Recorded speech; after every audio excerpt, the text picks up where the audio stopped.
ויסעו מאלים, ויבואו כל עדת בני ישראל אל מדבר סין, אשר בין אלים ובין סיני, ב15 יום לחודש השני, לצאתם מארץ מצרים.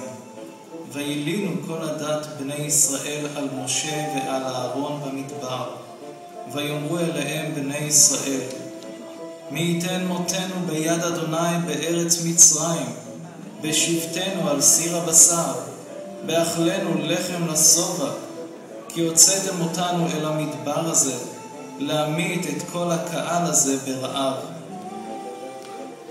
וישמע אלוהים את תלונות בני ישראל, וישלח להם מן, לחם מהשמיים. ויצא העם ללקט יום ביומו, ויאכלו.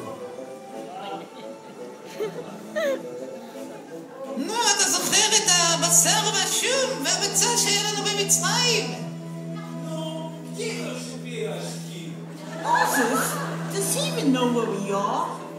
אני לא חושב הוא יודע. לא יודעת.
מותק שלי, מה הכנת לאכול היום?